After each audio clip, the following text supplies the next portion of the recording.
I was 12 years old when this happened. My parents had just started trusting me enough to stay home alone, which was a big deal for me. This particular weekend, my parents were going out for the night. Usually, my grandparents would watch my sister and me when we were younger, but my sister wasn't around that night. And since I was old enough now, they decided I could handle being alone. They left me some money for pizza and told me to have fun. It was perfect. I had the whole house to myself, my PlayStation 2, and pizza on the way. I was obsessed with James Bond games back then, so I was playing Nightfire for probably the third time. After finishing the game, I decided to order from Gianni's, this pizza place just 3 blocks away that my family loved. The place has been closed for years now.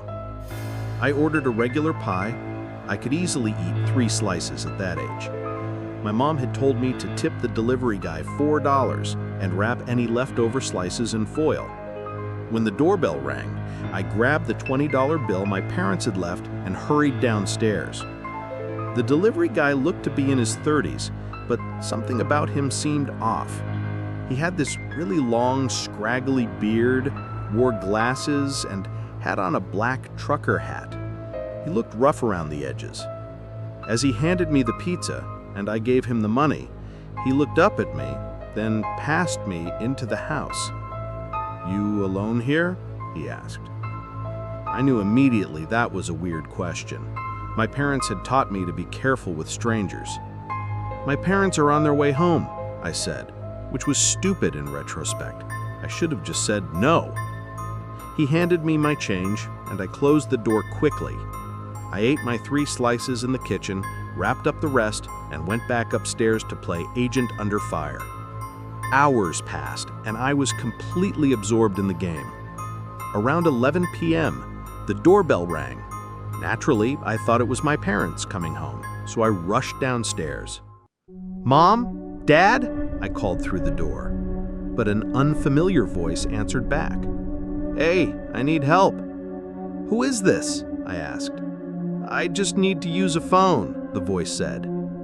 I didn't want to look through the window because honestly, I was scared. Every instinct told me not to open that door. I decided to go upstairs and ignore whoever it was. I was walking up the stairs, which are directly in front of our front door, when the person outside banged on the door hard. "Wait, please, I need help," they called out. That's when I realized he could see me. He was looking through the glass at the top of our door, watching me.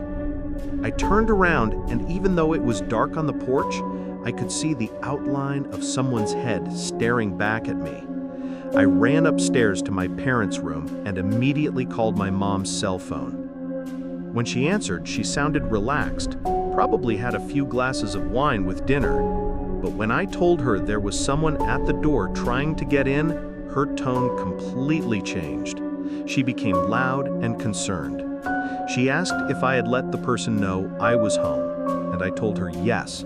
Then she asked if anyone knew I was alone tonight, and that's when I remembered the pizza guy asking that creepy question. Just as I was telling her about the delivery guy, the doorbell rang 2 more times. I was starting to panic. My mom told me to stay in their room and lock the door. She said they were calling the police and that my dad was using his phone while she stayed on the line with me. It was summer, so we had windows cracked open for air. Through my parents' window, I heard our side gate open, the one that leads to the backyard. It opened very quietly, like someone was trying not to make noise. I whispered this to my mom, and she kept telling me to stay quiet and keep the lights off. I asked what would happen if he tried to get in through the den window, but she just told me to stop talking and wait for the police. I was starting to calm down a little when I heard the most terrifying sound. Footsteps inside our house. Someone was walking around downstairs. I whispered this to my mom in complete panic, and I heard her scream something to the police on the other phone. Probably, "He's inside the house." She told me to hide under the bed and wait. For my 12-year-old self, this was the most horrifying moment of my life. The only thing between me and this intruder was the tiny lock on my parents' bedroom door. I heard footsteps coming up the stairs and going toward my sister and my bedrooms down the hall. My parents' room was further down. The footsteps faded for a moment. I assume he was searching our rooms. My mom told me the police were coming and would force their way in, and that I shouldn't move until they were inside. Then I heard the footsteps in the hallway coming toward the bedroom. Someone tried the doorknob and found it locked. They tried a few more times, as if that would somehow open it. Then there was light knocking on the door, but whoever it was didn't say a word. They tried the doorknob one more time before I heard the footsteps walk back down the hallway, down the stairs, and fade deeper into the house. I did everything I could not to burst into tears. I didn't even whisper into the phone because I was too scared to make any sound. Finally, my mom told me the police were there, but to still stay put. I expected to hear them kick down the door, but instead, I suddenly heard multiple heavy footsteps and a man shouting my name, identifying himself as a police officer. There were 2 officers upstairs and 2 more downstairs. They didn't have to kick down the front door because they found the back door wide open. The sliding window was also completely open. That's how he got in. I had to tell the police everything, including my suspicion about the pizza guy. My parents were on their way home, and by the time they arrived, only 2 officers remained. The next night, my parents took me to Gianni's and asked me to point out the delivery guy if I saw him. When I didn't see him, they asked the manager about an employee matching my description. He said that would be Phil, who was out on a delivery. After my parents explained what happened, the manager got defensive and said there was no way it could have been Phil. He asked us to leave. We made a scene, said we'd never give them business again, and we waited in the parking lot for almost an hour. The delivery guy never came back. We contacted lawyers, but they said there wasn't enough evidence to pursue a case. We never went back to that pizzeria, and it was a long time before my parents felt comfortable leaving me home alone again. I still think it was the pizza delivery guy, or at least someone connected to him. Who else would have known I was home alone that night? When I was a teenager, my parents and I moved from California to a secluded area in North Idaho. My parents had just retired and built their dream home deep in the backcountry. We had no neighbors in sight, just endless, dense forest that backed right up to national park land and logging grounds. The house was massive, 2 stories, a gym, a full bar and pool room, and a legitimate movie theater set up in the basement. It was the kind of house people dream of. Remote, quiet, perfect. Or so it seemed.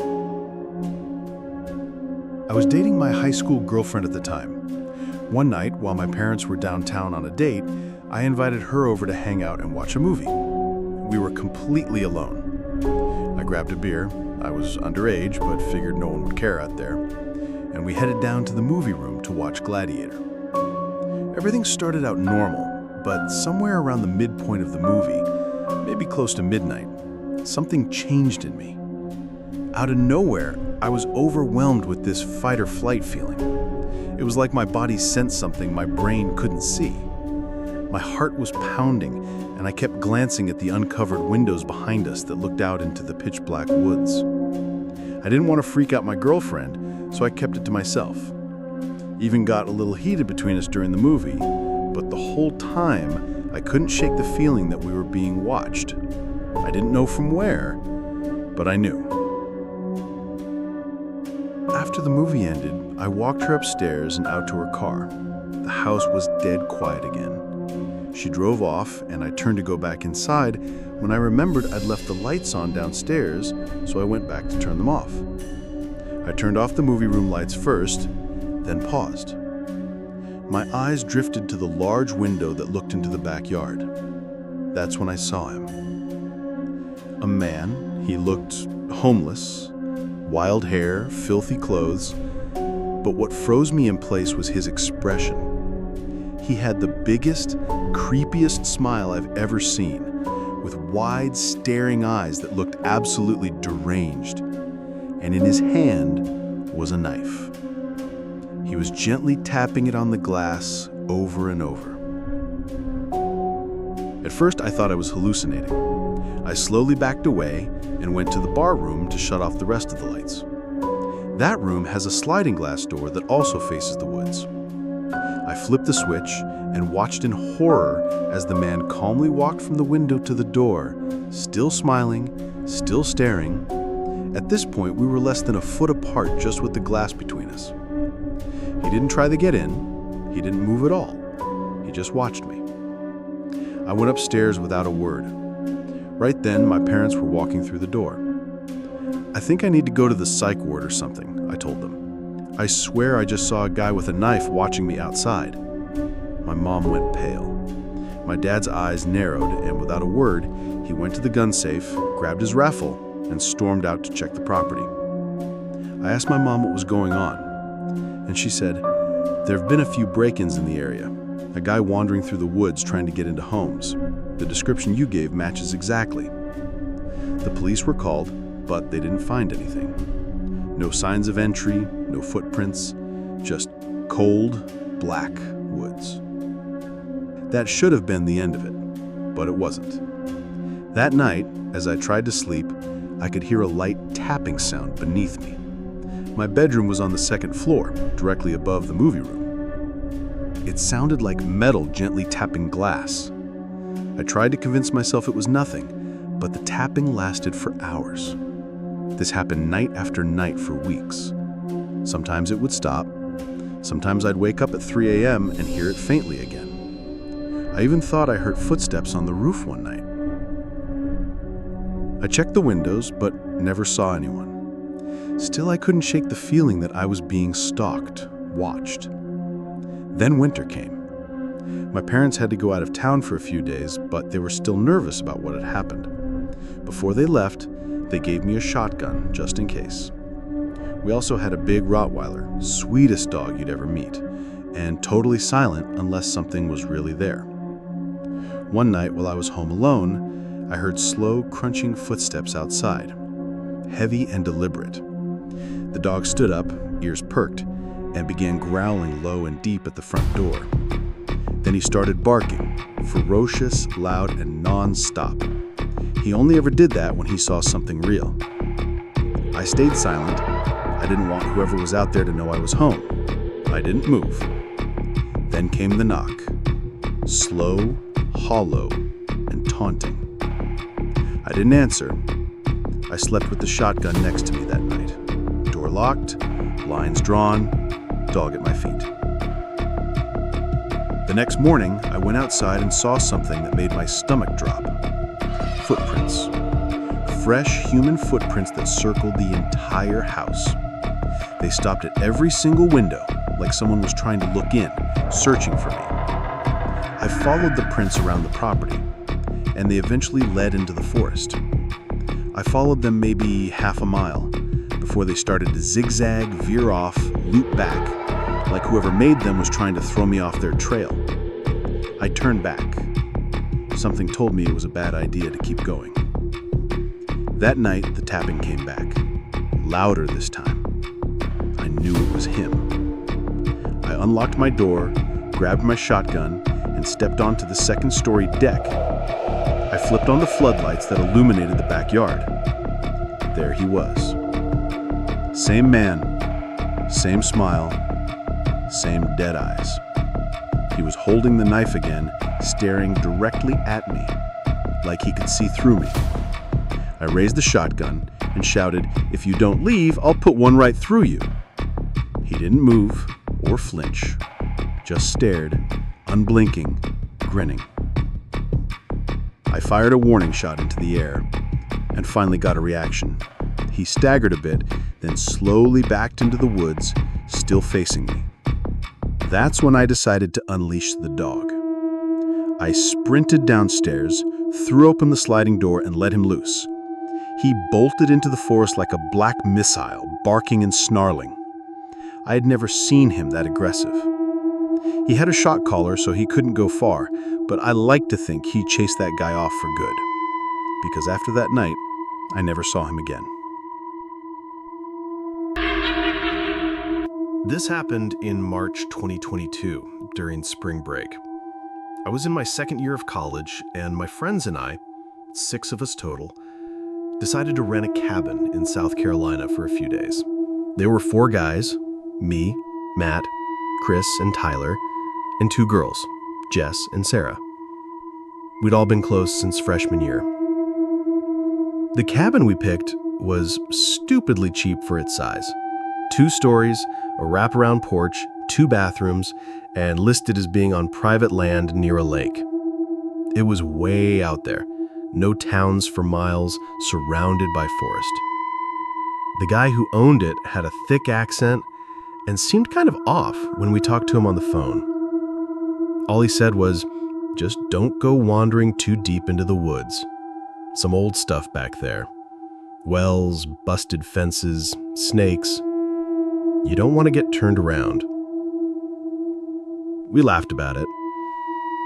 We thought he was just trying to add some spooky southern charm to the trip, but when we got there, it wasn't funny. The drive took forever. GPS gave out an hour before we arrived, and the last part of the road was just dirt and gravel, barely wide enough for 1 car. Trees got thicker the closer we got. When we finally saw the cabin, we all kind of went quiet. It didn't look like the pictures. It was older and dirtier. The windows were dusty and a few of the shutters were hanging off by the hinges. There was this faint smell outside, like old garbage and wet wood. We brushed it off and made jokes, said it just added character. We unloaded, claimed rooms, and started drinking by 7 p.m. The first night was fun. We grilled outside, cranked music from a Bluetooth speaker, and played some card games. By 11, it got cold, so we moved inside. That's when I noticed how dark the woods were. I don't mean just nighttime dark, I mean complete blackness. The porch lights barely lit up more than a few feet, and the trees were so dense, it felt like they were pressing in from all sides. No bugs, no wind, just total heavy silence. We ended up crashing around 2 a.m. I had one of the rooms on the ground floor right next to the kitchen. Small room, just a bed and a window facing the woods. At around 4:15, I woke up. No reason, just wide awake like someone had poked me. I laid there for a second, heart beating fast. Then I heard it. Tap, tap, tap. I thought it was the heater at first, but then it repeated, steady, non-metallic, non-mechanical. It sounded like fingers. I looked at the window, and there was a man standing there. He was pressed up against the glass, face almost touching it, pale skin, wild hair, no shirt, just staring in. His mouth hung slightly open like he was breathing through it. His eyes were wide. He didn't blink. He didn't move. He just stood there and tapped, soft and slow, like he was trying to tease me. I felt like my body locked up. Then the tapping got a little faster. I whispered for Matt, who was sleeping on the couch outside my room. I said his name again, louder. He woke up groggy and asked what I wanted. I just pointed. He looked over, saw the man, and immediately jumped up, knocking over the coffee table. That must have scared the guy off, because by the time Matt turned the porch light on and ran outside, he was gone. We all got up. The girls were terrified. Tyler tried to convince everyone it was just some drunk local messing with us. Chris said maybe it was a hunter who got lost. But I knew it wasn't that. This guy was watching me. He wasn't lost. We blocked the doors, moved the couch in front of the big living room window, and took turns staying awake for a few hours. Nothing else happened that night. The next morning, we went outside. There were footprints, bare human footprints circling the entire cabin. They stopped at every window, every single one. even the little one above the upstairs shower. That should have been it. We should have left, but we didn't. We were dumb and stubborn, and we stayed. Night 2 started the same. Drinks, music, fire pit. But the energy was different. Everyone kept glancing at the woods. Jess didn't drink, and Chris kept his hunting knife on his belt. When we finally went inside, we locked every window and double-checked the doors. Around 3:30 a.m., Matt went to the kitchen for water. He stopped in the hallway and called my name. I got up and saw him standing there, pointing. There was someone in the kitchen, the man from before, but this time he was inside, naked. His back was to us, covered in long, raw-looking scratches. He was standing in front of the fridge, staring at it like he didn't know what it was. He made this slow, swaying motion, like he was rocking on his feet. Matt didn't speak. He just backed up. We all gathered silently at the hallway entrance. I had a pocket knife, Sarah had the fire poker, Chris grabbed one of the chair legs he'd snapped earlier trying to be funny. We turned on the light. The man was gone. The back door was wide open, but it wasn't broken. It wasn't forced. It was just open. We left 20 minutes later. No one argued. We packed only the basics, wallets, keys, phones, and drove through the woods until we had enough signal to call the sheriff. When we met the deputy at a diner off the highway, he didn't look surprised at all. He asked if anyone was hurt, then said, "Yeah, we've had some trouble with folks squatting up in those woods, not always right in the head." We tried to explain it wasn't just some homeless guy. This man had watched us, came back 2 nights in a row, and somehow had a key or got inside. The deputy just nodded like he'd heard it before. When we mentioned the owner, his face almost implied that he knew the guy. The listing disappeared a few days later, completely wiped from every rental site. We never got answers and never got a call back. We never even got our deposit back. But that face, the way he looked at me through the window, I still see it sometimes when I wake up at night. We don't talk about that trip much anymore, but as far as I know, none of us have been back to South Carolina since.